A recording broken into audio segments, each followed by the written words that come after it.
नमस्कार। कभी सोचा है कि भारत की संसद आखिर काम कैसे करती है? इसकी भी एक अपनी लय है, एक सालाना कैलेंडर। तो ये कैलेंडर है कैसा और देश के लिए ये इतना जरूरी क्यों है? चलिए आज संसद के इसी एक साल के सफर को करीब से समझते हैं। अच्छा, मान लीजिए कि जनवरी 2026 है और खबर आती है कि संसद का नया साल शुरू होने वाला है। पर इसका असल में मतलब क्या है? क्या सांसद हर दिन काम पर जाते हैं जैसे बाकी दफ्तरों में होता है? ऐसा बिल्कुल नहीं है। दरअसल संसद का पूरा साल कुछ तय कामकाजी हिस्सों में बटा होता है। इन्हीं हिस्सों को सत्र या सेशंस कहा जाता है। यही वो खास समय होता है जब देश के सबसे बड़े फैसले लिए जाते हैं। बाकी समय संसद अपने अपने क्षेत्रों में या फिर समितियों में काम करते हैं। तो हर साल संसद की कहानी मोटे तौर पर 3 मुख्य अध्यायों में लिखी जाती है। सबसे पहला बजट सत्र, उसके बाद आता है मानसून सत्र और साल के आखिर में शीतकालीन सत्र। हर सत्र का अपना एक अलग मकसद है, अपनी एक अलग पहचान है। तो चलिए कहानी के पहले और सबसे लंबे अध्याय से शुरू करते हैं, बजट सत्र। जैसा कि नाम से ही जाहिर है, इसका सीधा सीधा लेना देना देश की तिजोरी से है। अब देखिए, बजट सत्र की कुछ खास बातें हैं। सबसे पहली, ये साल का सबसे लंबा सत्र होता है जो जनवरी से शुरू होकर मई तक भी चल सकता है। इसकी शुरुआत हमेशा राष्ट्रपति के अभिभाषण से होती है, जिसमें सरकार अपनी नीतियों और योजनाओं का एक खाका पेश करती है। फिर आता है इसका सबसे महत्वपूर्ण काम, देश का यूनियन बजट पेश करना।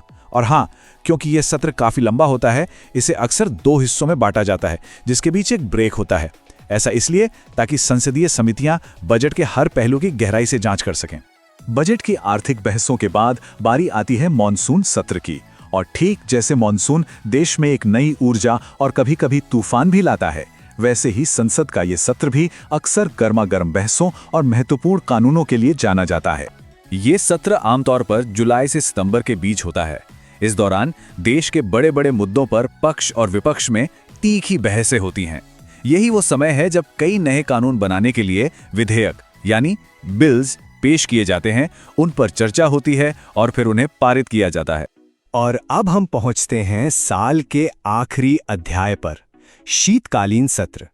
इसे आप साल भर के बचे खुचे जरूरी विधायी कामों को निपटाने का समय भी कह सकते हैं। ये सत्र नवंबर-दिसंबर में होता है और तीनों में सबसे छोटा होता है। इसका मकसद एकदम साफ है, जो भी बिल या काम पिछले सत्रों में पूरे नहीं हो पाए, उन्हें पूरा करके साल का हिसाब किताब बराबर करना। तो एक नजर इस टेबल पर डालते हैं जो पूरे साल की कहानी को एक साथ दिखाती है। यहाँ साफ देखा जा सकता है कि कैसे साल की शुरुआत आर्थिक मुद्दों यानी बजट सत्र से होती है, फिर बीच में विधायी कार्यों यानी मॉनसून सत्र पर फोकस रहता है और आखिर में बचे हुए काम को शीतकालीन सत्र में पूरा किया जाता है। ये एक बहुत ही व्यवस्थित प्रक्रिया है जो यह सुनिश्चित करती है कि हर तरह के काम के लिए सही समय मिले। पर सवाल ये उठता है कि ये पूरी व्यवस्था आखिर चलती कैसे है? इसके पीछे कुछ बहुत ही महत्वपूर्ण संवैधानिक नियम काम करते हैं। चलिए जरा उन्हें भी समझ लेते हैं।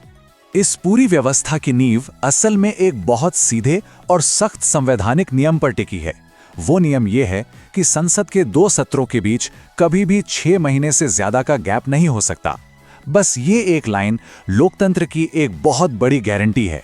ये पक्का करती है कि सरकार को नियमित रूप से संसद के प्रति जवाबदेह होना ही पड़ेगा। तो जब सत्र शुरू करने का समय आता है, तो इस आधिकारिक बुलावे को कहते हैं समन। और ये शक्ति संविधान के अनुच्छेद 85 के तहत भारत के राष्ट्रपति को दी गई है।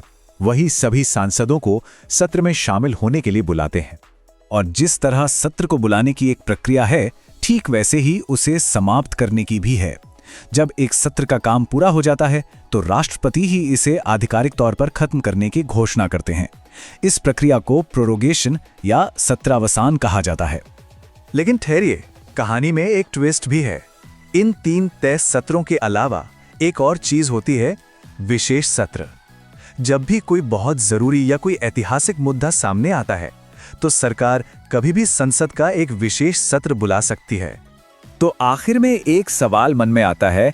एक तरफ तो ये 3 नियमित सत्र हैं जो संसद के काम को एक अनुशासन, एक लय देते हैं, और दूसरी तरफ हैं ये विशेष सत्र जो किसी खास मुद्दे के लिए अचानक बुलाए जाते हैं। तो सोचने वाली बात यह है कि क्या ये विशेष सत्र जो तयशुदा कैलेंडर से हटकर होते हैं, जरूरी मुद्दों पर सबका ध्यान खींचकर हमारे लोकतंत्र को और ज्यादा मजबूत और गतिशील बनाते हैं, या फिर ये सामान्य प्रक्रिया में एक तरह की बाधा डालते हैं? ये एक ऐसा सवाल है जिस पर सोचना जरूरी है।